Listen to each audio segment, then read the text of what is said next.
ይህ የኢትዮጵያ ቴሌቪዥን ነው።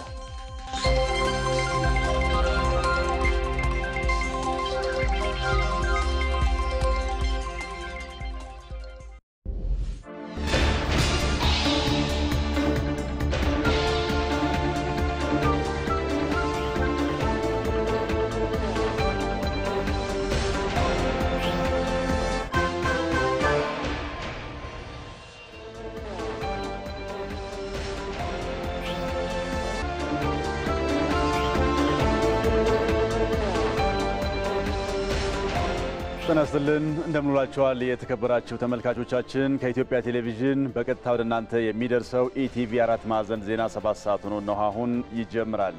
አርዕስተ ዜናዎቹን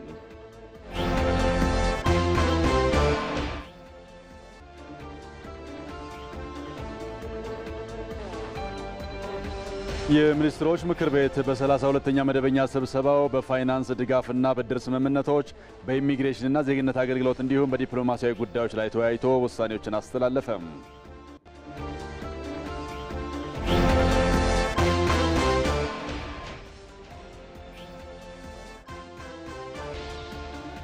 የፖለቲካና የጸጥታ መዋቅሩ ለመፍረስ የተቃረበበት አደጋ አጋጥሞት የነበረው የአማራ ክልል ባለፉት 9 ወራት በተሰራው የሕግ ማስከበር ስራ መደበኛ ስራውን ማሻሻል መቻሉን በብልጽግና ስራ አስፈጻሚ የአማራ ክልል ርዕሰ መስተዳድር አረጋ ከበደም ተናገሩ።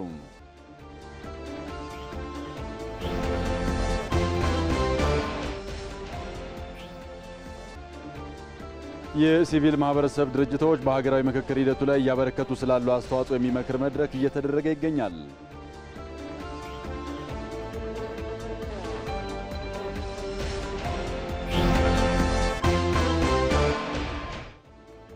የአዲስ አበባ ከተማ አስተዳደር መዲናዋ ህፃናትን ለማሳደግ ምርጡ አፍሪካዊት ከተማ እንድትሆን ባለፉት ጊዜያት ባከናወናቸው በርካታ ስራዎች የተገኙ ውጤቶች ከተማዋን ለዓለም አቀፍ ተሞክሮ ተመራጭ እንዳደረጋት ተገለጸ።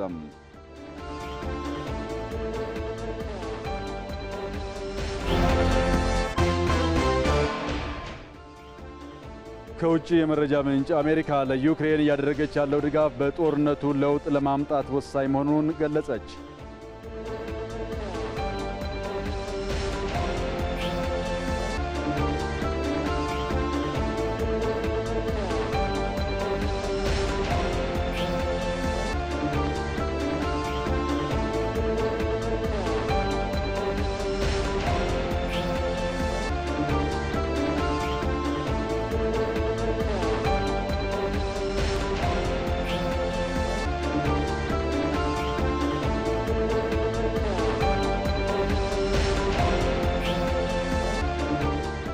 ዜናዎችን ጌታቸው ይግዘው መራለሁ። አብራችሁ እንድትሆኑ በአክብሮት እንጋብዛለን። በቀጥታ መስመር ላይ ገብተው ተጨማሪ ማብራሪያ የሚሰጡን እንግዶችና ሪፖርተርም ይዘናል።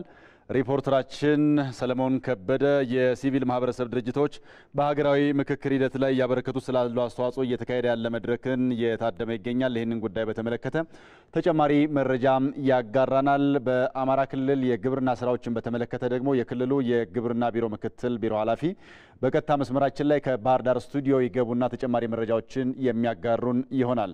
በሌላ በኩል ወደ ሐረር ስናልፍ በሐረር የክልሉ ጤና ቢሮ ኃላፊ እናገኛቸዋለን። ተጨማሪ መረጃዎችን እየተጋራን እንቆያለን። አብራችሁን ሆነው የሚኒስትሮች ምክር ቤት በዛሬው ዕለት ባካሄደው 32ኛ መደበኛ ስብሰባ በተለያዩ ጉዳዮች ላይ ተወያይቶ ውሳኔ አስተላልፏል።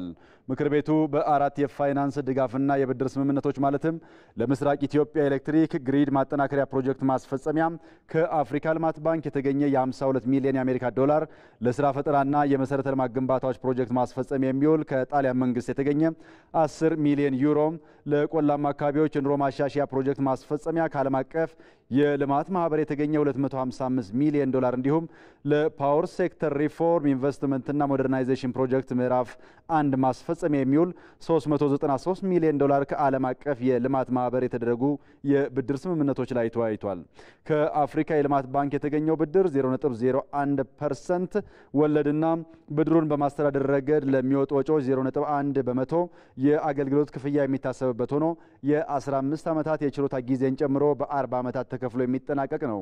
ከጣሊያን መንግስት የተገኘው ብድር ደግሞ ከወለድ ነፃ ከመሆኑም በላይ የ16 ዓመታት የችሮታ ጊዜ ያለውና በ30 ዓመታት ተከፍሎ የሚጠናቀቅ ነው። ከዓለም አቀፍ የልማት ማህበር የተገኙት ብድሮች ወለድ የማይታሰብባቸው፣ ብድሮቹን በማስተዳደር ረገድ ለሚወጡ ወጪዎች 0.75% የአገልግሎት ክፍያ ብቻ የሚታሰብባቸው፣ የ6 ዓመታት የችሮታ ጊዜ ያላቸውና በ38 ዓመታት ተከፍለው የሚጠናቀቁ ናቸው። ምክር ቤቱ ሁሉም ብድሮች ከሀገራችን የብድር ፖሊሲ አስተዳደር ጋር የሚጣጣሙ መሆናቸውን በማረጋገጥ ረቂቅ አዋጆቹ ለሕዝብ ተወካዮች ምክር ቤት እንዲተላለፉ በሙሉ ድምፅ ወስኗል። በሌላ በኩል ምክር ቤቱ የኢሚግሬሽንና ዜግነት አገልግሎት ባቀረባቸው 3 ረቂቅ አዋጆችና 1 ረቂቅ ደንብ ላይ ተወያይቷል። የመጀመሪያው የኢሚግሬሽን አዋጅ ቁጥር 354/1995ን ለማሻሻል የቀረበ ረቂቅ አዋጅ ሲሆን መሰረታዊ ከሆኑ መብቶች አንዱ የሆነውን የመዘዋወር ነጻነትን ለማስከበር የኢሚግሬሽን አገልግሎቶችን ለኢትዮጵያውያንና ለውጭ ሀገር ዜጎች በተሻለ ጥራትና ቅልጥፍና መስጠት እንዲቻል የተቀናጀ የድንበር ቁጥጥርና አስተዳደር ስርዓት በመዘርጋት የተሟላ የመንገደኛ ቅድመ ጉዞ መረጃ መያዝ አስፈላጊ በመሆኑ ማሻሻያ ረቂቅ አዋጁ ተዘጋጅቶ ለሚኒስትሮች ምክር ቤት ቀርቧል። ሁለተኛው የኢሚግሬሽንና ዜግነት አገልግሎትን በድጋሚ ለማቋቋም የወጣ ረቂቅ አዋጅ ሲሆን ተቋሙ በሚሰጠው አገልግሎት የዜጎችን ፍላጎት የሚያሟላ የግልጽነትና የተጠያቂነት ስርዓት የሰፈነበት እንዲሆን የሀገራችንን ብሔራዊ ጥቅምና ደህንነት በሚገባ የሚያስጠብቅ ስልጣንና አደረጃጀት እንዲኖረው ማድረግ አስፈላጊ በመሆኑ ረቂቅ አዋጁ ተዘጋጅቶ ለሚኒስትሮች ምክር ቤት ቀርቧል። ሶስተኛው የሲቪልና ቤተሰብ ምዝገባ ረቂቅ አዋጅ ሲሆን የሲቪልና ቤተሰብ ምዝገባ ስርዓትን በማሻሻል አገልግሎት አሰጣጥን ቀልጣፋም፣ ተደራሽ፣ ግልጽና ውጤታማ ማድረግ የመንግስት አገልግሎት ሰጪ ተቋማት መሰረታዊ ዜጎችን መብትና ነጻነት ለማክበርና ለማስከበር ሁሉን አቀፍ የምዝገባ ስርዓት መዘርጋት የሚገባ በመሆኑ ረቂቅ አዋጅ ተዘጋጅቶ ለምክር ቤቱም ቀርቧል። ምክር ቤቱም በቀረቡት 3 ረቂቅ አዋጆች ላይ በሰፊው ከተወያየ በኋላ ግብዓቶችን በማከል ወደ ሕዝብ ተወካዮች ምክር ቤት እንዲተላለፉ በሙሉ ድምፅ ወስኗል። ምክር ቤቱ የኢሚግሬሽንና ዜግነት አገልግሎት ለሚሰጣቸው አገልግሎቶች የሚያስከፍለውን ክፍያ ለመወሰን በቀረበ ረቂቅ ደንብ ላይም ተወያይቷል። ተቋሙ የሚሰጣቸውን አገልግሎቶች ማስፋት፣ የአገልግሎቶቹን የጥራት ደረጃ ማሻሻል ብሎም የተጠቃሚውን ማህበረሰብ አቅም ባገናዘበ መልኩ አገልግሎት ለመስጠት ያወጡትን ወጪ መሸፈን የሚያስችል ስርዓት መዘርጋት በማስፈለጉ ረቂቅ ደንቡ ተዘጋጅቶ ቀርቧል። ምክር ቤቱም በረቂቅ ደንቡ ላይ ከተወያየ በኋላ ግብዓቶችን በማከል በነጋሪት ጋዜጣ ታትሞ ከወጣበት ቀን ጀምሮ በስራ ላይ እንዲውል በሙሉ ድምፅ ወስኗል። በመጨረሻ ምክር ቤቱ በውጭ ጉዳይ ሚኒስቴር በቀረቡ 2 የሁለትዮሽ ስምምነቶች ላይ ውይይት አካሂዷል። የመጀመሪያው በኢትዮጵያና በሩሲያ መንግስታት መካከል ያለውን የአየር አገልግሎት ስምምነት ወደ ላቀ ደረጃ ለማሸጋገር የተፈረመ ስምምነት ነው። ሌላው ደግሞ በኢትዮጵያና በኢንዶኔዥያ መንግስታት መካከል የዲፕሎማቲክና ሰርቪስ ፓስፖርት ለያዙ ሰዎች ቪዛን ለማስቀረት የተደረገ ስምምነት ነው። ምክር ቤቱም ስምምነቶቹ ቢጸድቁ ኢትዮጵያ ከሁለቱ ሀገራት ጋር ያላትን የሁለትዮሽ ግንኙነት ይበልጥ የሚያጠናክሩና በሀገራቱ መካከል ያለውን ኢኮኖሚያዊና ማህበራዊ ትስስር የሚያጎለብቱ መሆኑን በመገንዘብ የስምምነቶቹ መጽደቅም የሀገራችንን ጥቅም የማይጎዳና የተለየ ግዴታም የማያስከትል መሆኑን በማረጋገጥ ረቂቅ አዋጆችን በሙሉ ድምፅ አጽድቆ ለሕዝብ ተወካዮች ምክር ቤት እንዲተላለፉም ወስኗል።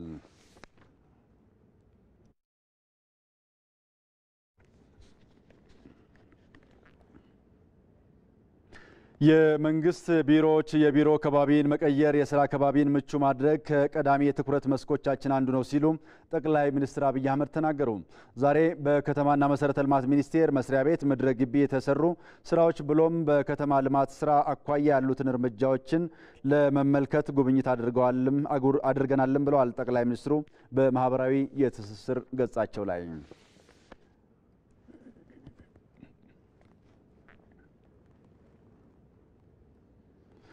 ምክትል ጠቅላይ ሚኒስትር ተመስገን ጥሩነህ በአዘርባይጃን የነበራቸው የመጀመሪያ ቀን ውሎ በተለያዩ መስኮች በጋራ መልማትና በሀገራቱ መካከል ያለውን ግንኙነት ለማጠናከር መንገድ የከፈተ መሆኑን ገለጹ።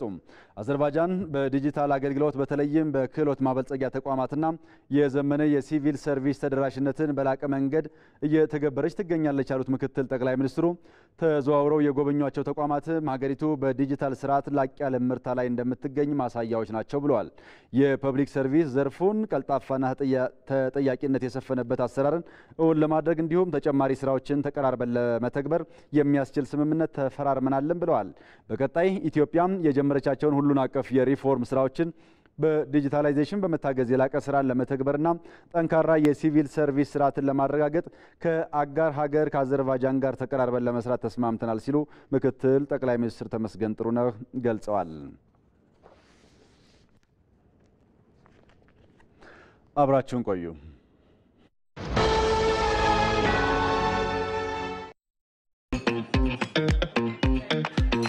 በካሽጎ ሀገር ቤት ከመቼውም ጊዜ በላይ ቀርበዋል። ከያሉበት ሆነው ከሚወዱት ጋር ደስታን ለመካፈል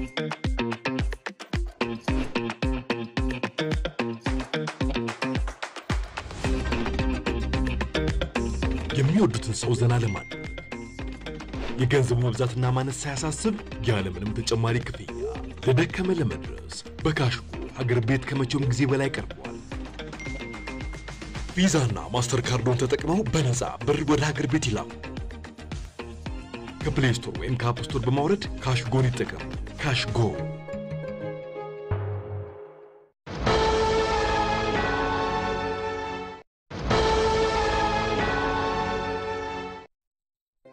የልማት ሐሳብ ጥንስስ ተዋስቶ ተፈትሎ ከግቡ ሲደርስ እኛ ቀደምት የኢኮኖሚ አነቃቂ ኃይል ነበር።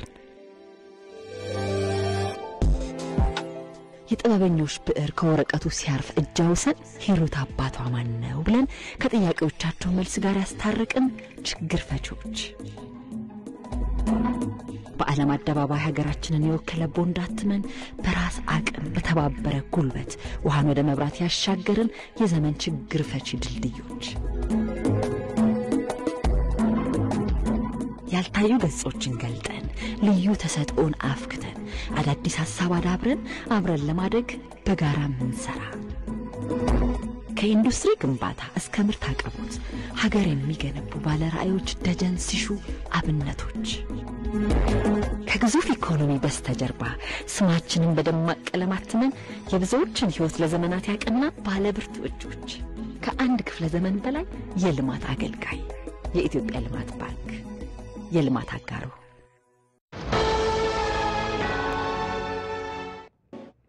ከአፍታ በኋላ ስንመለስ ግጭቶችን በመፍታት ረገድ ጉልህ ሚና እንዳለው ስለሚነገርለት የጌዲዮ ብሔር ብሔራዊ የግጭት አፈታት ፋጪኤም ስርዓት የምናደርሳችሁ ዘገባም ይኖረናል።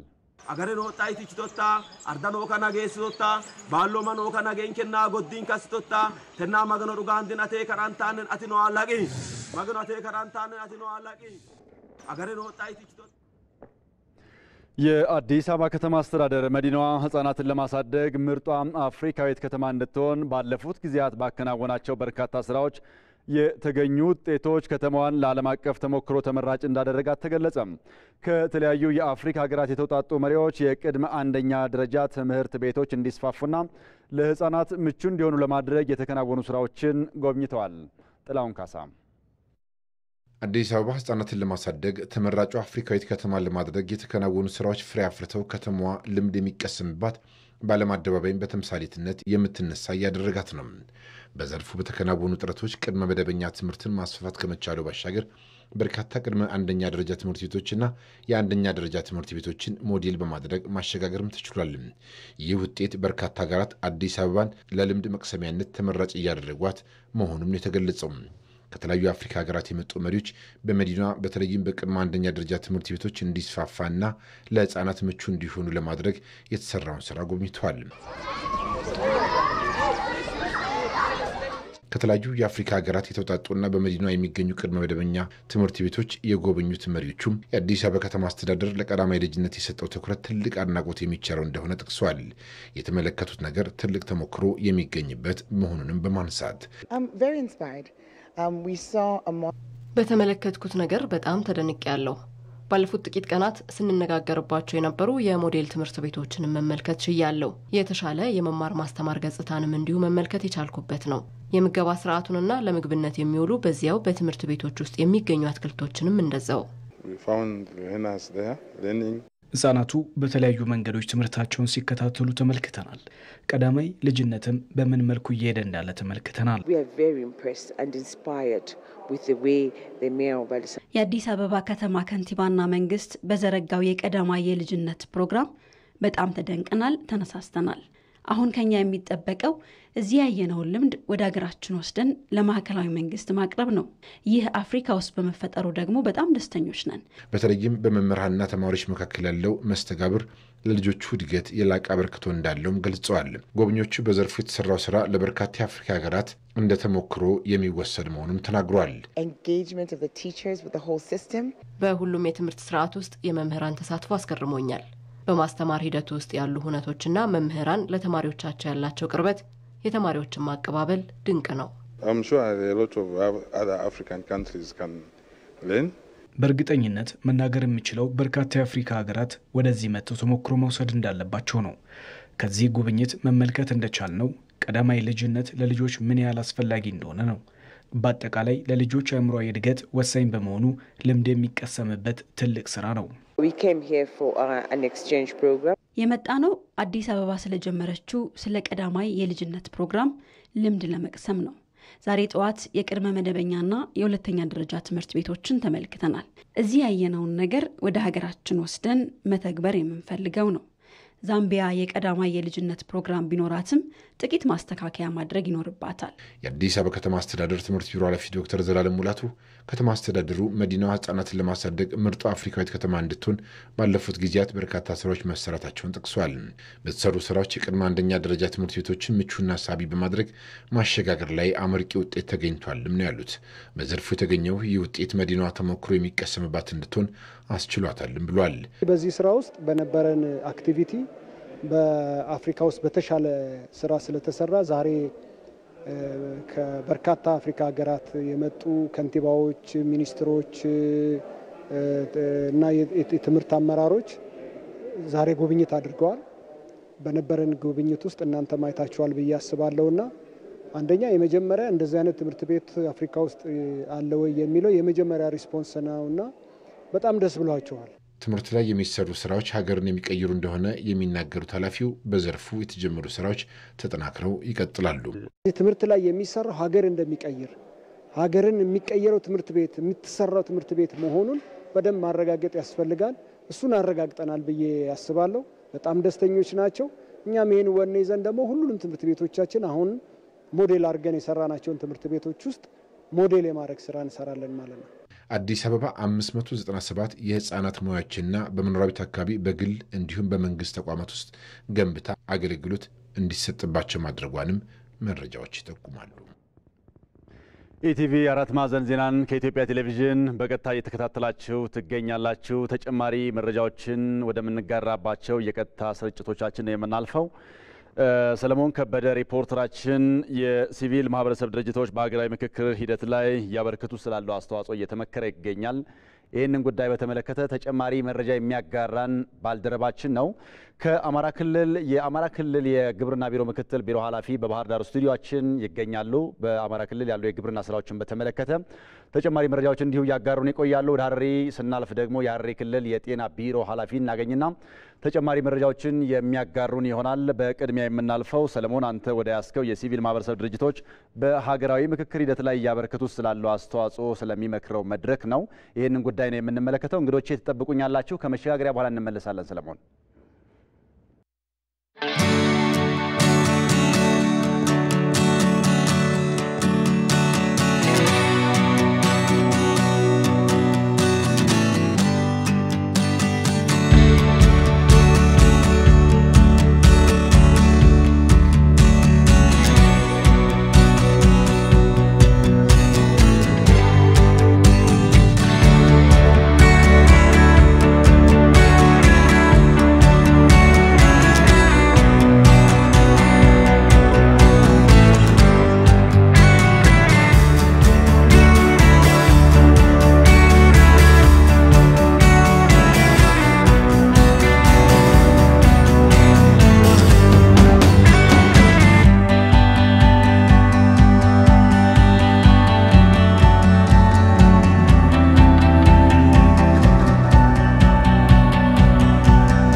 እና ጸጥታ ጉዳዮች ይገኙበታል። የፖለቲካና የጸጥታ መዋቅሩ ለመፍረስ የተቃረበበት አደጋ አጋጥሞት የነበረው የአማራ ክልልም ባለፉት 9 ወራት በተሰራው የህግ ማስከበር ስራ መደበኛ ስራዎችን ማስቀጠል ተችሏል ተብሏል።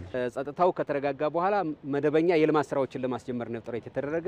ለምሳሌ በግብርና ልማት ስራ ተጀምረዋል። በኢንዱስትሪና ኢንቨስትመንት፣ በአገልግሎት አሰጣጥ፣ በመልካም አስተዳደር እነዚህ ስራዎችን በመላ ክልሉ ለማስጀመር ነው ጥረት የተደረገው። ከሞላ ጎደልም የክልሉ መንግስት በአንድ በኩል ሰላምና ደህንነትን የማስከበር ወይም የህግ የበላይነትን የማስከበር፣ በሌላ መንገድ ደግሞ መደበኛ የልማት ስራዎችን የማከናወን ስራ ውስጥ ገብቷል ማለት ነው። በዚህ በኩል በጣም ጥሩ የሚባሉ ስራዎች ተገኝተዋል። በአማራ ክልል የህግ ማስከበርና የልማት ስራዎችን አጣጥሞ ለመሄድ ያደረገው ሙከራ በጣም ጥሩ እንደሆነ ነው የተገመገመው። በአማራ ክልል ከህግ ማስከበር ስራው ጎን ለጎን ሌሎች የልማት ስራዎችን የማስቀጠል ጅምሮች ቢኖርም በተወሰኑ አካባቢዎች ላይ የሰላምና ጸጥታ ችግሩ ግብርናውን ጨምሮ ሌሎች ዘርፎች ላይም ተጽዕኖ እያሳደረ መሆኑን በፓርቲው ስራ አስፈጻሚ ኮሚቴ ግምገማ ተነስቷል። አሁንም ቢሆን በጣም መሰረታዊ ችግሮች አሉ። በመጀመሪያ ደረጃ በክልላችን የሰላም እጦት ወይም ደግሞ ይሄ ጽንፈኛ ኃይል እና ዘራፊ ቡድን ባስከተለው ችግር የአጠቃላይ የግብርና ልማት ስራዎቻችን በከፍተኛ ደረጃ ተስተጓጉሏል። የጀመርን ቢሆንም ማለት ነው። አገልግሎት ዘርፍን ብንወስድ ለምሳሌ ነፃ የንግድ እንቅስቃሴ የሰዎችና የምርት እንቅስቃሴ በነፃነት ያለ መንቀሳቀስ ችግር አስከትሏል። በቱሪዝም መልክ ስንወስደው ደግሞ ቀደም ሲል ባህር ዳር፣ ጎንደር፣ ላሊበላ ተለያዩ የቱሪስት መዳረሻ ቦታዎች ላይ ሲመጣ የነበረው የውጭም ሆነ የሀገር ውስጥ ቱሪስት ከፍተኛ ቀላል በማይባል ደረጃ ገደብ ተጥሎበታል። ይሄ በመጨረሻ ደረጃ የክልሉን የልማት እንቅስቃሴ በከፍተኛ ደረጃ የሚጎዳ ነው። ስለዚህ እንዲህ አይነት ሁኔታ ውስጥ ነው የቆየ ነው።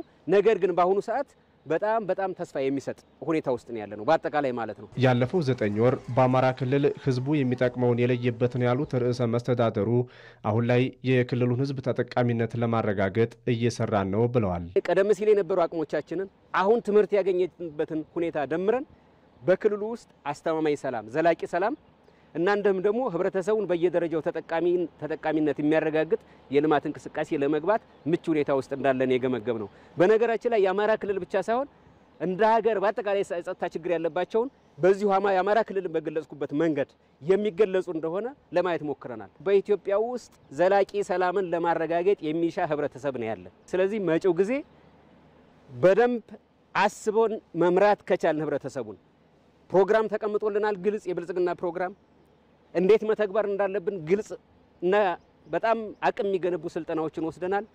ህብረተሰቡ ደግሞ አሁን ምን እንደሆነ የትኛው እንደሚጠቅመው የትኛው እንደሚጎዳ የተረዳ ማህበረሰብ ስላለን አቅሞቻችንን አስተባብረን መስራት እንችላለን። የብልጽግና ፓርቲ ስራ አስፈጻሚ ኮሚቴ በ9 ወራት ግምገማው ከሰላምና ጸጥታ በተጨማሪ በፖለቲካ በኢኮኖሚና ማህበራዊ ልማት እንዲሁም ዲፕሎማሲ ጉዳዮችንም በዝርዝር መገምገሙን ጠቅሷል።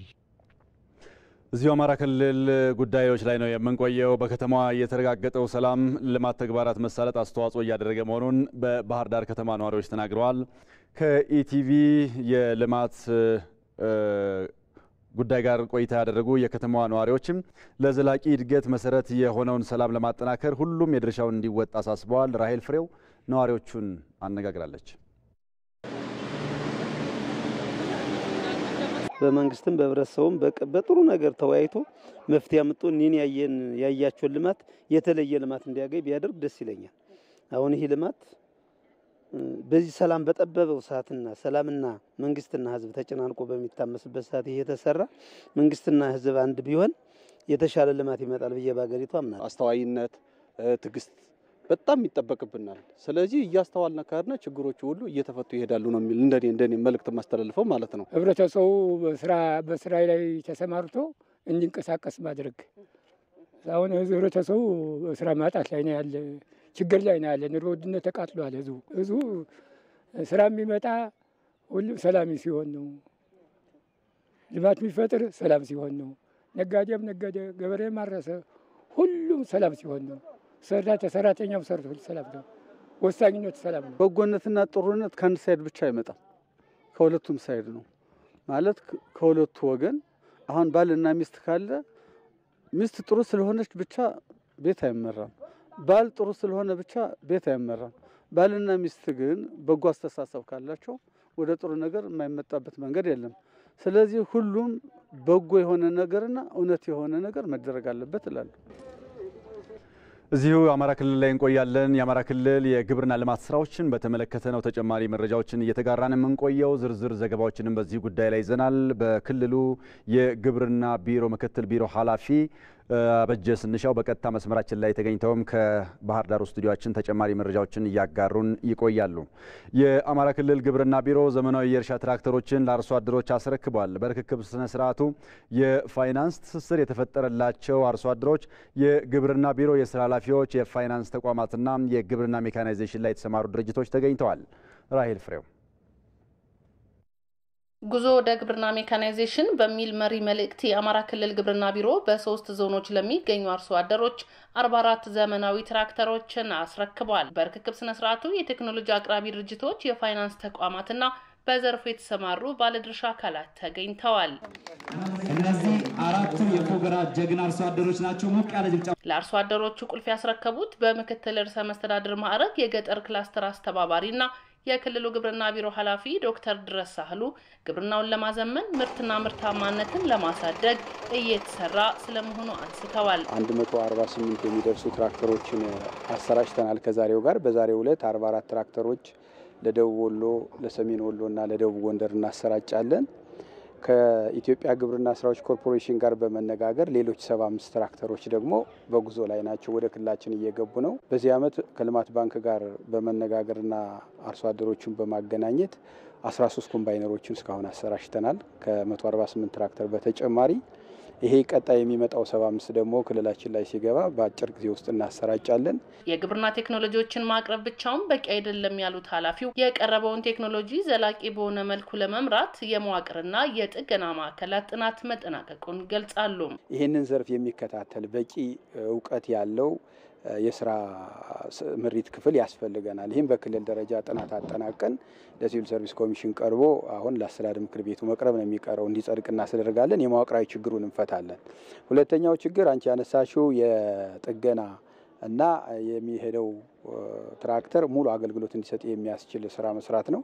ይህም በተመለከተ ከግብርና ትራንስፎርሜሽን ኢንስቲትዩት ጋር በመተባበር የጥገና ማዕከላትና የሰርቪስ መስጫ ማዕከላት ተለይተው አርሶ አደሮቻቸውን በመወከል የትራክተር ቁልፍ የተቀበሉት የደቡብ ወሎ ዞን ግብርና መምሪያ ኃላፊ አቶ አህመድ ጋሎ በዞናቸው ምርትና ምርታማነትን ለማሳደግ የዘመናዊ ቴክኖሎጂን ፋይዳ ያነሳሉ። የትራክተር ስርጭት እንግዲህ አንዱ ግብርናን የምናዘምንበት ሂደት ነው ያለው። ዞናችን የሚታረስ መሬት የለውም፣ ትርፍ መሬት ማለት ነው። ምርትና ምርታማነትን እንጨምር የምንችለው ባለው ምርት መሬት ላይ ምርትን በመጨመር ነው። ከዚህ አንዱ ደግሞ የአፈር ለምነቱን ማሻሻል ነው። የአፈር ለምነቱን ደግሞ ስናሻሽል አንዱ የአፈር ጥልቀትን እና የአፈር የአየር ዝውውርን ለማስተካከል የሚረዳ የትራክተር እርሻ ነው።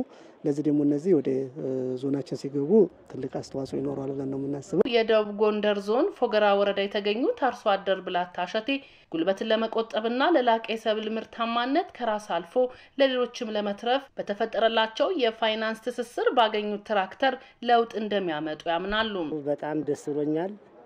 ትራክተር ተረክቤያለሁ። ያው ባለፈው 2-3 ጊዜ እየተሰበሰብን ወረታ ፎገራ ወረዳ ላይ ያው እንደዚያው በቀጠሮ ነበር። ያው እንኳን አሁን ደስ ብሎና በጣም ስለተረካከብን ደስ ብሎ አሁን ቀደም ያው ሩዝ በተፈጥሮ ከዚያ በመስኖ አጃ፣ ስንዴ፣ ቲማቲም፣ ሽንኩርት፣ ጤፍ ይህን እናመርታለን። ይህን ስናመርት ደግሞ ትራክተሩ በትንሽ ነገር ስናመርት የነበረው አሁን በሰፊው ልናመርት እንችላለን። የአማራ ክልል ግብርና ቢሮ በምርት ዘመኑ ከ169 ሚሊዮን ኩንታል በላይ ምርት ለማግኘት ማቀዱን መረጃዎች ያመለክታሉ። ለኢቲቪ ራሄል ፍሬው ባህር ዳር። በዚህ ጉዳይ ላይ ተጨማሪ መረጃ ሊያደርሱን የአማራ ክልል ግብርና ቢሮ ምክትል ኃላፊ አቶ አበጀ ስንሻው ከባህር ዳር ስቱዲዮአችን በቀጥታ መስመራችን ላይ ይገኛሉ። አቶ አበጀ እንደምን ዋሉ? በክልሉ ግብርናውን በማዘመን በኩል ምርታማነትን ለማሳደግ እየተከናወኑ ያሉ ተግባራት እንዴት ይገለጻሉ? ኦኬ፣ አመሰግናለሁኝ። እንደተባለው እንግዲህ የክልላችን ኢኮኖሚ በዋነኝነት የተመሰረተው በግብርና ላይ ነው። ከግብርና ዘርፎች ውስጥ ደግሞ ሰብል ልማት የማይተካ ሚና ያለውና ከፍተኛ ገቢ የሚገኝበት ነው። አሁን ባለው ሁኔታ የምርትና ምርታማነትን ለመጨመር የተለያዩ ስራዎች የተሰሩ ናቸው ያሉት።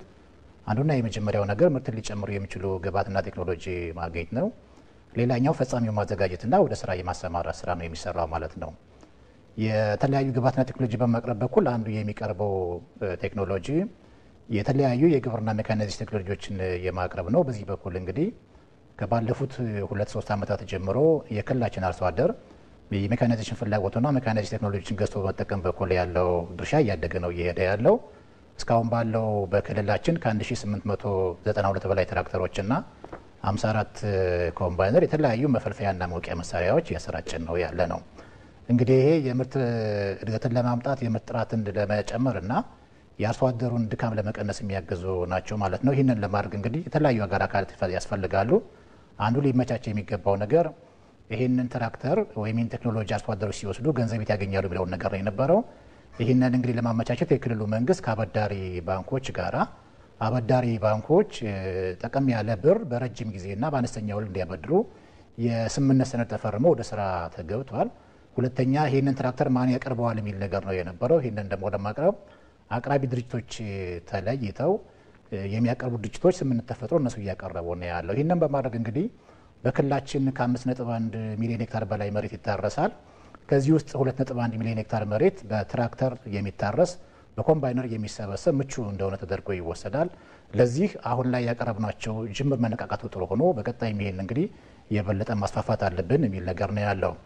የመጨረሻ ታሳቢ የሚደረገው አሁን ቴክኖሎጂ ማሰራጨት በራሱ በቂ ባለመሆኑ ይህ ቴክኖሎጂ ጥቅም ላይ በሚውልበት ጊዜ የሚያጋጥም የጥገና እና መለዋወጫ መሳሪያ አቅርቦትን በተመለከተ የት ይገኛል የሚለው ነው የነበረው። በዚህ በኩል እንግዲህ በግል ደረጃ የቴክኖሎጂውን የሚያቀርቡ የሚጠግኑና የሚያሰለጥኑ አካላት እንዳለ ሆኖ በመንግስት አቅም ደግሞ የኢትዮጵያ ግብርና ትራንስፎርሜሽን ኢንስቲትዩት 3 ማዕከላትን በደብረ ማርቆስ በቡሬና በመተማ እያቋቋመ ነው ያለው። ስለዚህ ከተሸጠም በኋላ የጥገና አገልግሎትን በተመለከተ እነዚህ ያገኛሉ። ይህንን በማድረግ እንግዲህ የክልላችን አጠቃላይ የግብርና ስራ ለማዘመንና የተሻለ ምርት ለማግኘት ስራ የተሰራ ነው ያለው። ይህንን የበለጠ ማጠናከር መቻል ይጠበቅብናል። ምናልባት እዚህ ላይ በባለሀብቶችም በአርሶ አደሮችም እጅ የሚገኙ ዘመናዊ ቴክኖሎጂዎችን በመጠገንና በማስተዳደር በኩል የሚነሱ ጥያቄዎች አሉ። መሰል የሆኑ አስተዳደርና የጥገና ጥያቄዎች ችግሮችን ለመፍታትስ ምን ያክል ተዘጋጅታችኋል?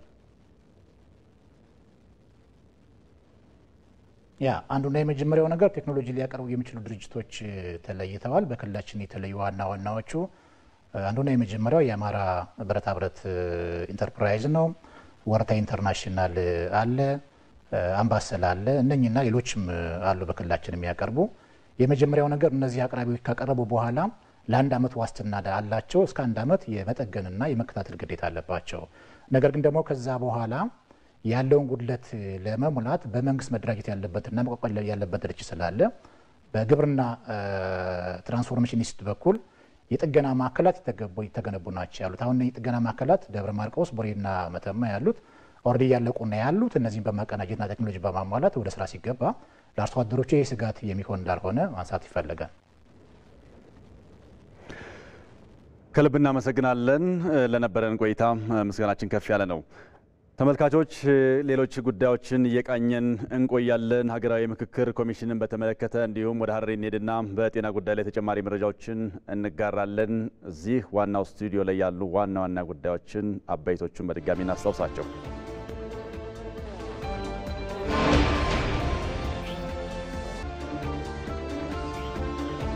የሚኒስትሮች ምክር ቤት በ32ኛ መደበኛ ስብሰባው በፋይናንስ ድጋፍና ብድር ስምምነቶች፣ በኢሚግሬሽንና ዜግነት አገልግሎት እንዲሁም በዲፕሎማሲያዊ ጉዳዮች ላይ ተወያይቶ ውሳኔዎችን አስተላለፈም።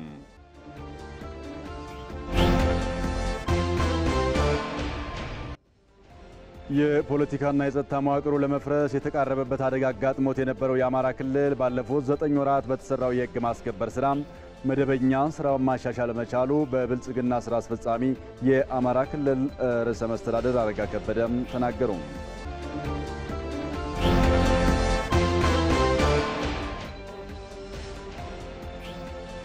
የሲቪል ማህበረሰብ ድርጅቶች በሀገራዊ ምክክር ሂደቱ ላይ እያበረከቱ ስላለው አስተዋጽኦ የሚመክር መድረክ እየተካሄደ ነው።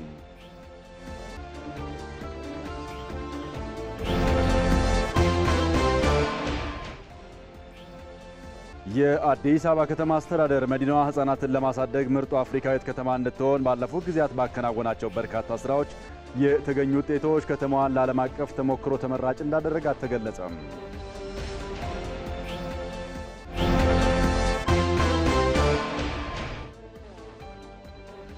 አሜሪካም ለዩክሬን እያደረገችው ያለው ድጋፍ በጦርነቱ ለውጥ ለማምጣት ወሳኝ መሆኑን ገለጸች።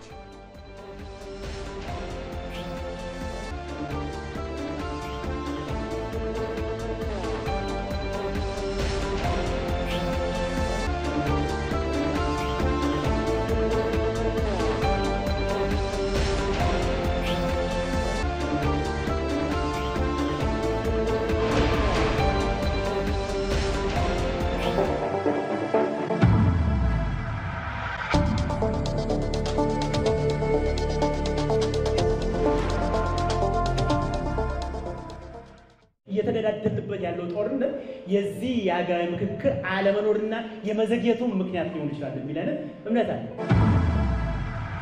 ችግሮቹን አውጥተን መፍትሄው እኛው ራሳችን እኛው ነው መፍትሄ የምንሰጠው። ለሰላም መስራት አዘጋጅተናል። አሁን ወደ ኋላ አንልም። ሰላም እንዲሰፍር፣ ሰላም እንዲመጣ፣ አንድነት እንዲመጣ የመጀመሪያው ተመራጩ መንገድ ምክክር ነው። ምክክሩ ያግባባናል፣ የምንፈልገው ነው።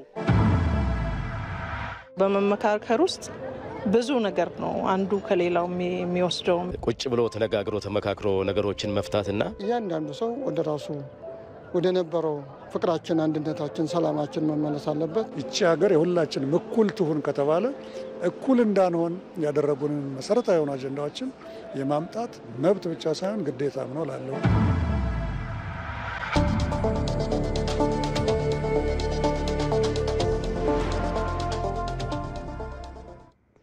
የሲቪል ማህበረሰብ ድርጅቶች በሀገራዊ ምክክር ሂደቱ ላይ እያበረከቱ ስላለው አስተዋጽኦ የሚመክር መድረክ እየተካሄደ ይገኛል። ይህንን ጉዳይ እየተከታተለ የሚገኘው ባልደረባችን ሰለሞን ከበደ ነው። በቀጥታ መስመራችን ላይ ይገኛል። እንዲሁም ወደ ሀረሪ ክልል እናልፍና በሀረሪ ክልል የሁሉንም ዜጎች ጤናን በማሻሻል ቀጣይነት ያለው ፈጣን የኢኮኖሚ እድገት ለማስመዝገብ እየተሰራ እንደሚገኝ ተገልጿል። የክልሉ ጤና ቢሮ ኃላፊ አቶ ያሲን አብዱላሂ በቀጥታ መስመራችን ከሀረሪ ስቱዲዮ ይገቡልናል። ሰለሞን ወደ አንተ አልፋለሁ። መጀመሪያ በመድረኩ እንግዲህ የሲቪል ማህበረሰብ ድርጅቶች ከሀገራዊ ምክክር ኮሚሽኑ የመስረታ ሂደት ጀምሮ ንቁ ተሳትፎ እያደረጉ መቆየታቸው ተገልጿል። አሁን ላይ የሀገራዊ ምክክር ኮሚሽኑ ከተሳታፊዎች ልይታ ወደ አጀንዳ ማሰባሰብ እየተሸጋገረ በመሆኑ በቀጣይም የሲቪል ማህበረሰብ ድርጅቶች ከኮሚሽኑ ጎን በመቆም ሂደቱን ይደግፋሉ ተብሏል። በመድረኩ የኢትዮጵያ ሲቪል ማህበረሰብ ድርጅቶች ምክር ቤት በአዲስ አበባና በክልል ከተሞች ከሚንቀሳቀሱ የሲቪል ማህበረሰብ ድርጅቶች ጋር ተወያይቶ ለምክክሩ የሚሆኑ አጀንዳዎችን ለይቶ ለሀገራዊ ምክክር ኮሚሽኑም አስረክቧል።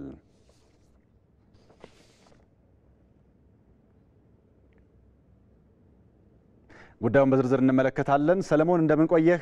የሲቪል ማህበረሰብ ድርጅቶቹ የአጀንዳ አሰባሰብ መንገድ ምን ነበር የሚመስለው?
አመሰግናለሁ ጌታቸው። እንግዲህ የሲቪል ማህበረሰብ ድርጅቶች በሀገራዊ ምክክሩ ላይ የተለያዩ የአጀንዳ ማሰባሰብ ሂደቶችን ሲያከናውኑ ነበር። በተለይም ወደ 367 የሚደርሱ የሲቪል ማህበረሰብ ድርጅቶች እንደዚሁም ደግሞ የሲቪል ማህበረሰብ ጥምረቶች ናቸው በዚህ በአጀንዳ ማሰባሰብ ላይ ተሳታፊ መሆናቸው የተገለጸው። የአጀንዳ ማሰባሰብ ሂደቱን ስንመለከት በተለይም ግንዛቤ ማስጨበጫ ጀምሮ በቀጣይም ደግሞ የተለያዩ ውይይቶች ተደርገው አጀንዳዎቹ እንደዚሁ መሰባሰባቸው ተነግሯል። ከዛም በኋላ ደግሞ የተሰባሰቡት አጀንዳዎችን አንድ ላይ በማምጣት እንግዲህ በባለሙያዎችም ግምገማ ተደርጎባቸው በዛሬው ዕለት ለሀገራዊ ምክክር ኮሚሽኑ እንግዲህ የሲቪል ማህበረሰብ ድርጅቶች ምክር ቤት ማስረከብ ችሏል ማለት ነው። ጌታቸው፣ የሲቪል ማህበረሰብ ድርጅቶቹ ለሀገራዊ ምክክር ኮሚሽኑ የቀረቡት አጀንዳዎች ይዘትስ በአጭሩ እንዴት ነው የሚገለጸው?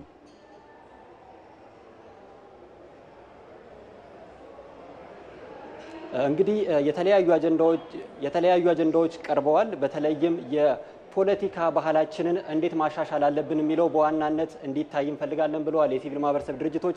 ከዚህ ባለፈ ደግሞ ተጋላጭ የሆኑ የማህበረሰብ ክፍሎች፣ ወጣቶች፣ ሴቶች እንደዚሁም ደግሞ አካል ጉዳተኞችን ጨምሮ እነዚህን አካላት የሚመለከቱ የተለያዩ አጀንዳዎች ቀርበዋል። ከዚህ ባለፈ የመነጋገር ባህላችንም የሚያድግበት መንገድ መታየት አለበት የሚል አጀንዳ በእነዚህ የሲቪል ማህበረሰብ ድርጅቶች ቀርቧል ማለት ነው። በተለይም የሴቶችን ተሳትፎ፣ የወጣቶችን፣ የአካል ጉዳተኞችን በዋናነት የሚመለከቱ ንዑስ አጀንዳዎችን ጭምር አዘጋጅተው ነው እንግዲህ በዛሬው ዕለት ማቅረብ የቻሉት። በቀጣይም እንግዲህ ሀገራዊ ምክክር ኮሚሽኑ በሚያደርጋቸው ሂደቶች አጀንዳ ልየታው ተደርጎ ምክክርን በሚደረግበት ጊዜ እንግዲህ ከጥንስሱ ጀምሮ ነው እነዚህ የሲቪል ማህበረሰብ ድርጅቶች ከሀገራዊ ምክክር ኮሚሽኑ ጋር ስምምነት ተፈራርመው ሲሰሩ የነበሩትና አሁን ላይ አጀንዳቸውን አስይዘዋል። በቀጣይ ደግሞ በእነዚህ አጀንዳዎች ላይም እንግዲህ ውይይቶች ሲደረጉ ምን ያክል ተፈጻሚ የሚሆናሉ የሚለውን አብረው ለመስራት ያላቸውን ፍላጎት እንደዚሁም ደግሞ ቁርጠኝነታቸውን ገልጸዋል። በዚህ ላይ የሀገራዊ ምክክር ኮሚሽን ኮሚሽነር የሆኑት ዶክተር አምባዬ ኦጋቶም ተገኝተው እንደዚሁ በመድረኩ ላይ ንግግር አድርገው ነበር።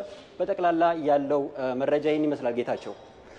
ባልደረባዬ ሰለሞን ከበደ ላደረስከን መረጃ ከልብ እናመሰግናለን። ተመልካቾች በዚሁ ወደ ሀረሩ ጉዳያችን እናልፋለን። በሐረሪ ክልል የሁሉንም ዜጎች ጤና በማሻሻል ቀጣይነት ያለው ፈጣን ኢኮኖሚ እድገት ለማስመዝገብ እየተሰራ እንደሚገኝ ተገልጿል። በማህበረሰብ አቀፍ የጤና መድን አገልግሎት የታቀፉ በርካታ መክፈል የማይችሉ ዜጎች በቀላሉ የሕክምና አገልግሎት ማግኘት መቻላቸውን የክልሉ ጤና ቢሮ አስታውቋል። እስካሁን በማህበረሰብ አቀፍ የጤና መድን እንዲታቀፉ ለተመረጡና መክፈል ለማይችሉ 7478 ዜጎች የአባልነት መዋጮ ሙሉ በሙሉ በክልሉ መንግስት መሸፈን የተቻለ መሆኑን ተነግሯል። በጤና ተቋማት የጤና አገልግሎት አሰጣጥ ጥራትና ቅልጥፍናን በማሻሻል ተጠቃሚዎችን እርካታቸውን ይበልጥ ለማሳደግ እየተሰራ እንደሚገኝም ነው የተነገረው። በአጠቃላይ በክልሉ እንግዲህ ከ180 ሺህ በላይ ተገልጋዮች ለአንድ ዓመት የማህበረሰብ አቀፍ የጤና መድን ተጠቃሚ መሆን መቻላቸው ጭምር ነው የተነገረው።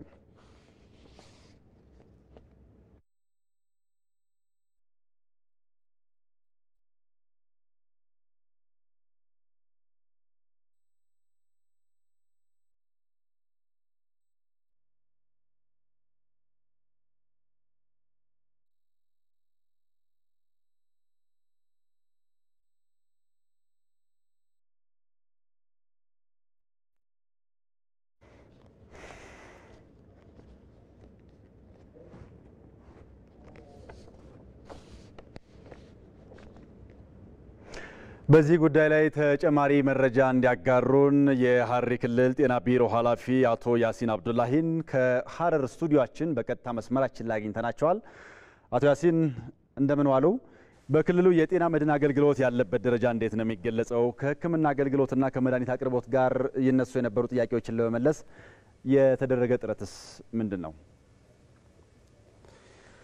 እሺ፣ አመሰግናለሁ። በመጀመሪያ ደረጃ ያው በሐረሪ ክልል የጤና መድን አገልግሎት ባለፉት 3 ዓመታት 2014፣ 2015 እና 2016 በዚህ ፕሮግራም ታቅፈው የሕክምና አገልግሎት ማግኘት የሚገባቸውን የማህበረሰብ ክፍል 100% መዝግበን አገልግሎት በመስጠት ላይ እንገኛለን። በዚሁ መሰረት በዚህ ዓመት 46196 የሚሆኑ አባወራ በጤና መድን ታቅፈው አገልግሎቱን በማግኘት ላይ ይገኛል። በአጠቃላይ ከ180 ሺህ በላይ የሚሆን የክልሉ ህዝብ በዚህ የጤና መድን አገልግሎት ታቅፎ አገልግሎት በማግኘት ላይ የሚገኝ ሲሆን ባለፉት 3 ዓመታት የጤና አገልግሎት ተደራሽነትን ከፍ በማድረግ ረገድ እንዲሁም ደግሞ የህብረተሰቡን የጤና አገልግሎት የመፈለግ ባህሪን ከመሰረቱ በመቀየር ከዛም አልፎ ደግሞ ህብረተሰቡን የጤናው ዘርፍ ባለቤት በማድረጉ ረገድ አዎንታዊ ሚና እየተጫወተ ነው ብለን እናስባለን። ከዛም ባለፈ ደግሞ በጤናው ዘርፍ የግሉ ዘርፉን በማሳተፍ የህብረተሰብን ባለቤትነት በማረጋገጥ የራሱ የሆነ ከፍተኛ አስተዋጽኦ እንገነዘባለን። በአጠቃላይ በአንድ ዓመት ብቻ ከ144 ሺህ የሚሆን ህዝብ በዚህ የጤና መድን አገልግሎት በክልሉ ውስጥ በሚገኙ የጤና ተቋማት አገልግሎት አግኝቷል። በአገልግሎት አሰጣጡ ረገድም ያለውን ከፍተኛ ጫናን በመቋቋም ሰፊ የሆነ አገልግሎትን በመስጠት ላይ እንገኛለን። አገልግሎቱን ተደራሽ ለማድረግ ተጨማሪ አገልግሎቶችን ኢንትሮዲዩስ የማድረግ እንዲሁም ነባር አገልግሎቶችን ደግሞ የበለጠ የህብረተሰብን እርካታ በሚያረጋግጥ መልክ አገልግሎት እንዲሰጥ ጥረት እያደረግን እንገኛለን። ከዛ ጋር ተያይዞ በአንድ ዓመት ውስጥ ባለፉት ከ2015 እስከ 16 ባለው ጊዜ ውስጥ ሰፋፊ ስራዎችን የጤና መድን አገልግሎት ተጠቃሚዎች ቅሬታዎችን ለመፍታት ሰፋፊ ስራዎችን ስንሰራ ቆይተናል። እንደ ምሳሌ 9 የኮሚኒቲ ፋርማሲ በ9 ወረዳዎች ከፍተን አገልግሎት ጀምረዋል። እንደሚታወቀው መድኃኒትና የሕክምና አገልግሎት እቃዎች ሀገራዊ የአቅርቦት ችግርም ስላለ ክፍተቱ ሙሉ በሙሉ የተቀረፈ ባይሆንም ነገር ግን ቅሬታን ሊፈታ በሚችል ደረጃ አዎንታዊ አስተዋጽኦ ያበረከተ ስራዎችን ሰርተናል ብለን እናስባለን። በአጠቃላይ በክልላችን የጤና መድን አገልግሎት የጤና ዘርፉን በከፍተኛ ሁኔታ በማሸጋገር ረገድ ከፍተኛ የሆነ አስተዋጽኦ እየተጫወተ የሚገኝ ይሆናል። በዚህ አጋጣሚ የጤና አገልግሎቱን በጤና መድን የበለጠ እንድናጠናክር ሰፋፊ የሆኑ ድጋፎችንም ሲያደርግ የነበረው የግሉ የጤና ዘርፍም ሊመሰገን ይገባል ብለን እናስባለን። ምክንያቱም ከፍለው መታከም የማይችሉ አባወራዎችን በማገዝ ረገድ ለ3 ተከታታይ ዓመታት ከፍተኛ ድጋፍ ሲያደርጉ የነበረ በመሆኑ ነው። የክልሉ መንግስትም ከ7000 በላይ የሚሆኑ ዜጎችን ከፍለው ለመታከም የኢኮኖሚ አቅም ችግር ያለባቸውን አባወራዎች የጤና መድን አገልግሎት ተጠቃሚ በማድረግ ወጪያቸውን በመሸፈን በክልሉ አሁናዊ የሆነ ዳታ 100% አባወራ መዝግበን አገልግሎት በመስጠት ላይ እንገኛለን። አቶ ያሲን አብዱላሂ የሐረሪ ክልል ጤና ቢሮ ኃላፊ ለሰጡን መረጃ ከልብ እናመሰግናለን። መልካም ቀን። የፖለቲካ ቁርጠኝነት ደካማ መሆኑ በከፍተኛ ትምህርት ተቋማት የሚሰሩ ምርምሮች ወደ ተግባር እንዳይቀየሩ አድርጓቸዋል ሲሉ በሕዝብ ተወካዮች ምክር ቤት የሰው ኃይል ስራና ቴክኖሎጂ ጉዳዮች ቋሚ ኮሚቴ ሰብሳቢ ዶክተር ነገሪ ሌንጮ ተናገሩ። ከፍተኛ ትምህርት ተቋማትም በጋራ የማህበረሰብ ችግሮችን ለይቶ ችግር ፈቺ ምርምሮችን የማከናወን ባህልን ሊያሳድጉ ይገባል ብለዋል። ንብረት የተሆነም ተጨማሪ አለው። ቦንጋ ዩኒቨርሲቲ ችግር ፈቺ የሆኑ የምርምር ስራዎችን እየሰራ ውጤትም እያገኘበት እንደሆነ የዩኒቨርሲቲው ፕሬዝዳንት ይናገራሉ። በሀገራችን የምርምር ችግር የለብንም። ያ እኛ የሰራነው ምርምር የማህበረሰቡን ኑሮ ቀይሮታል ወይ? የገበሬው ኑሮ ተቀይሯል ወይ? የነጋዴው ኑሮ ተቀይሯል ወይ? የወጣቱ ኑሮ ተቀይሯል ወይ? ዩኒቨርሲቲዎች በእውነት መሆን የሚገባንን ምሳሌ ሁነናል ወይ የሚል ጥያቄ መመለስ ነው የቦንጋ ዩኒቨርሲቲ ዓላማ። 200 ሄክታር ግቢያችን ውስጥ አንድም ባዶ ለገንዘብ ወደ ገንዘብ የማይቀየር ወደ ምግብ የማይቀየር አንድም ባዶ ቦታ አታገኙም። ምንም እንኳ ቦንጋ ዩኒቨርሲቲ ከተቋሙ የሚወጡ የምርምር ስራዎች የማህበረሰቡን ችግር ይፈታሉ ቢልም ከከፍተኛ ትምህርት ተቋማት የሚወጡ ምርምሮችን ወደ ተግባር መቀየርና ህብረተሰቡንም ተጠቃሚ የማድረጉ ስራ ክፍተት እንዳለበት ተደጋግሞ ይነሳል። ኢንዲቪጁዋል ሪሰርች ናቸው በአብዛኛው እየተካሄዱ ያሉት። ያ የትም አደረሰንም። በደንብ አካባቢዎች ችግሮችን መፍትሄ የሚያመጣ አካባቢዎች ችግሮችን መፍትሄ ማምጣት ብለን ዛሬ የእርሻ መሳሪያን ማሻሻል ላይ ብቻ ያተኮረን እንስራ ማለት አይደለም። ነገ ደግሞ ከዩኒቨርስ ኤክስፓንዲንግ ዩኒቨርስ ምን በለው በዩኒቨርስ ደረጃ ያሉ ሊታሰቡ የሚገቡ ጉዳዮችንም በቡድን ለሀገር በሚሆን መልኩ በተቀናጀና በተዋሃደ ሁኔታ የመስራት ጉዳይ ላይ የማተኮር ነገሮች ሊታዩ ሊተኮሩ ይገባል። የተሰሩ ጥናቶች የዜጎችን ህይወት ላለመቀየራቸው በርካታ ምክንያቶች ቢቀርቡም የሚሰሩበት ግብ በግልጽ አለመታወቅና የፖለቲካ ቁርጠኝነቱም ደካማ መሆኑ ቀዳሚ ምክንያት ሆኖ ይጠቀሳል። ጥናቶች በታዋቂ የኢንተርናሽናል ጆርናል መታተም አለበት ነው ማለት ፕሮሞሽን ዩኒቨርሲቲዎች ታተመ። ከዛ በኋላስ ይሄ ኢንተርናሽናል የምንለው የኛ ሪሰርች ይበላል ወይ ይጠጣዋል? የኛ አካባቢ እኮ ነው አሁን ዳሃው ማህበረሰብ ማለት ነው። ስለዚህ ሪሰርቹ ከአመለካከት ጀምሮ ሪሰርች መስራት ሳይሆን ፐብሊክ ማድረግ ሼር ማድረግ እንዲበዛ እውቀቱ እንዲበዛ ማድረግ ነው ማለት ነው። ምክንያቱም ያለን የተፈጥሮ ሀብት በእውቀትና በቴክኖሎጂ ነው ወደ ሀብትነት ወደ ትክክለኛ ብልጽግና ሊለወጠው የሚችሉት። አንዱ ይሄንን ማየት አለበት። ነገር ግን ያነሳውት አንድ ጎኑን ነው። ችግሩ የጥናት አጥኚዎች ችግር ብቻ አይደለም። የፖለቲካ መሪው ስራው ምንድነው? አንዱ ምን ያህል ከጥናት አጥኚዎች ጋር በቅርበት ይሰራል? ቲንክ ታንኮችን ምን ያህል ከወረዳ ዞን፣ ክልል እስከ ፌደራል ድረስ ሚኒስቴር መስሪያ ቤቶች ምን ያህል ከጥናት አጥኚዎች ጋር እንሰራለን ነው ችግሩ። በእኛ ባህል አልሆነም። እውነት ለመናገር ጥናቶችን የሚያጠኑትም በጣም የሀገር ፍቅር ያላቸው ጥናት የሚያካሂዱ ፕሮፌሰሮች እኮ አሉ። ማን ያደምጣቸዋል? ታዲያ መደመጥ አለባቸው። ባህላችንን መቀየር አለብን። የቦንጋ ዩኒቨርሲቲም በምርምር ስራዎች ተጠቃሚነት ላይ የሚነሱ ችግሮችን በመቅረፍ በግብርናና ተፈጥሮ ሀብት፣ በምጣኔ ሀብት እንዲሁም በጤናው ዘርፎች ላይ ችግር ፈችና ሀገራዊ ፋይዳ ያላቸው ምርምሮችን በማድረግ ተጽዕኖ ፈጣሪ ተቋም ለመሆን እየሰራው ነው ብሏል። የጌዲዮ ብሔር ባህላዊ የግጭት አፈታት ፋጬ በብሔሩ የሚያጋጥሙ አለመግባባቶችንና ግጭቶችን በመፍታት ጉልህ ሚና እንዳለው ይገለጻል። በዳይና ተበዳይ የሚዳኙበት ይህ ስርዓት እንደ ሀገር የሚያጋጥሙ አለመግባባቶችና ግጭቶችን ለመፍታት ተሞክሮ የሚወሰድበትም ነው። ሪፖርተራችን ሀብታሙ ድረስ የብሔሩን ባህላዊ የግጭት አፈታት በሚከተለው ዘገባው ያስቃኝናል። ጥፋተኛን ይገስጻል፣ ለተበዳዩ ደግሞ ፍትህን ያሰፍናል። የጌዲዮ ባህላዊ የፍትህ ስርዓት ፋጬ በዳዩ ጥፋቱን ያላንዳች መሸፋፈን ለአባገዳ ይነግራል። ፍትህ ፈላጊው ደግሞ በትህትና ተበድያለሁ ጠይቁልኝ ይላል። ፋጬ ወይም ጋፌ በጌዲዮ ብሔር በባህላዊ የፍትህ ስርዓት ውስጥ ሕያው እውነት የሚፈልጉበት መሆኑ ይነገራል። ፋጬም በጌዲኦ በባለ ስርዓት በአባቶች ጋፌ ነው የሚመራ። የተበደለ አካል የተበደለበትን ሀሳብ በዝርዝር ያቀርባል።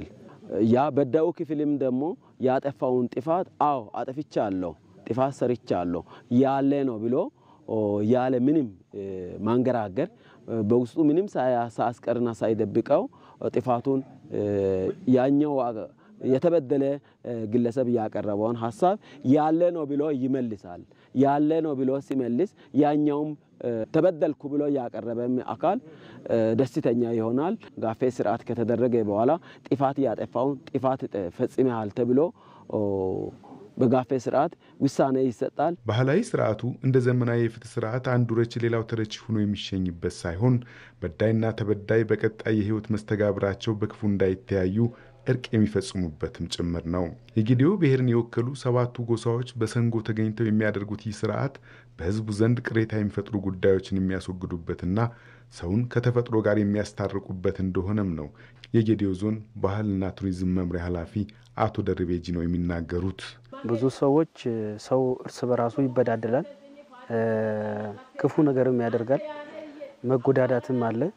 ስለዚህ እነዚህ መጎዳዳቶች በህዝብ ዘንድ ከፍተኛ የሆነ ቅሬታ የሚፈጥሩ ጉዳዮች በግለሰብ ደረጃ እንደ ህዝብም የሚፈጠሩ ነገሮች እነዛ ነገሮች መስመር ለማስያዝ በህዝብ ውስጥ የሚታዩ ክፉ ነገሮች እነዚህ ነገሮች ቀጣይነት እንዳይኖራቸው የሚያደርጉ ነገሮች አሉ። ለምሳሌ ከብት ያለው ሰው ከብቱን የበደለበት ወይም ደግሞ የከብቱ ባለቤት ከብቶቹ በደል ያደረሰ አንድ ሰው ካለ እነዛ ከብቶች ለዛ ሰው እርባታ እንኳን ቢያደርግ አይረባለትም። ስለዚህ ያ እንዲረባለት ለማድረግ ፋጬ ማድረግ መቻል አለበት ማለት ነው። ውሸት ጠፍቶ እውነት የሚነግስበት ይህ ስርዓት በዳዩና ተበዳዩ ወደ በቀል ከሚያመራቸው ስሜት ወጥተው በሰላምና በፍቅር አብሮ ለመኖር እንደሚያግዝም ነው የአካባቢው ነዋሪዎች የሚያስረዱት።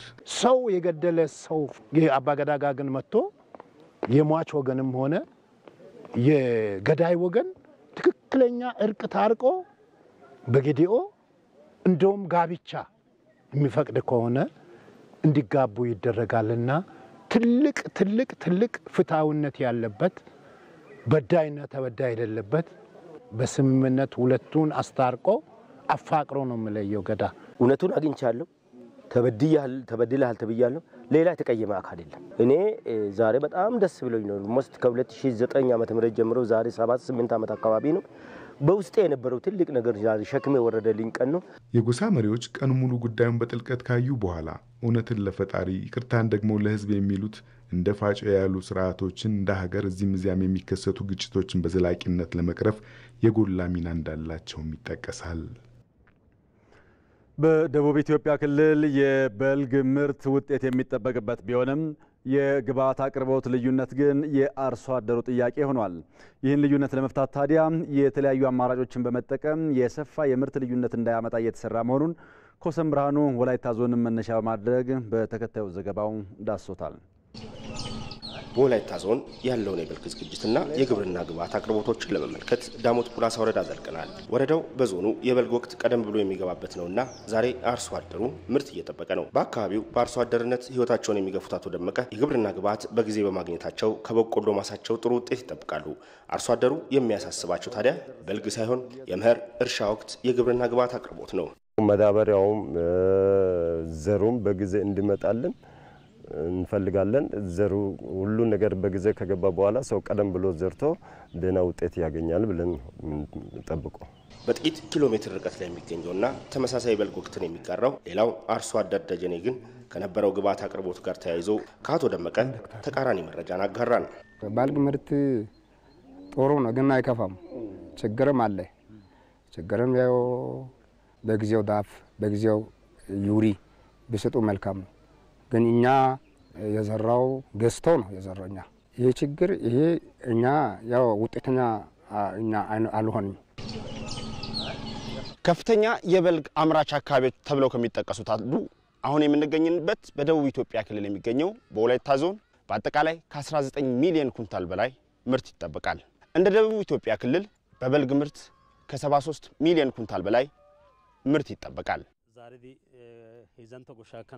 ወረዳችን የበቆሎ ማሳ 2000 ሄክታር ነበር ያቀድነው። 2000 ሄክታር ማሳ አንደኛ ከመንግስትም የቀረበልንን ዘር፣ ሌላው የወላይታ ጠረጴዛ ልማት ማህበር ምርጥ ዘር ለኛ አቀርቦልናል። ይሄን ነገር በጊዜው ለአርሶ አደር በማቅረባችን ዛሬ ላይ አርሶ አደሮቻችን ያንን ዘርም ተቀብለው ዛሬ እያየን ያለነው በቆሎ ይሄ በጊዜ በመቅረቡ ምክንያት ነውና ስንገመገም ዘንድሮ በልግ የተሻለ ነው።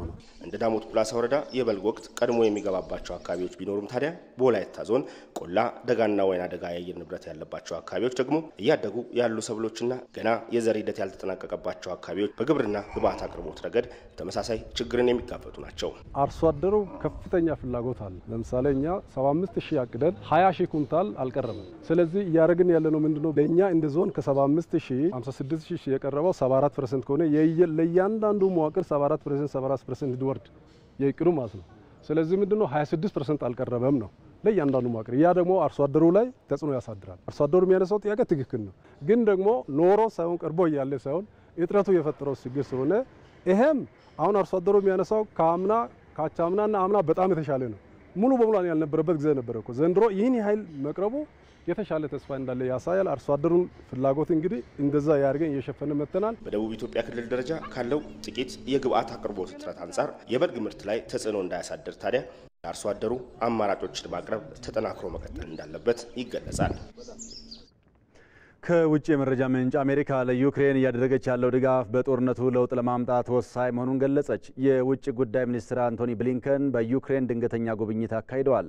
በዩክሬን ሁለተኛዋ ትልቅ ከተማ ካራኪቭ የሩሲያ ወታደራዊ ጥቃት ተጠናክሮ ቀጥሏል።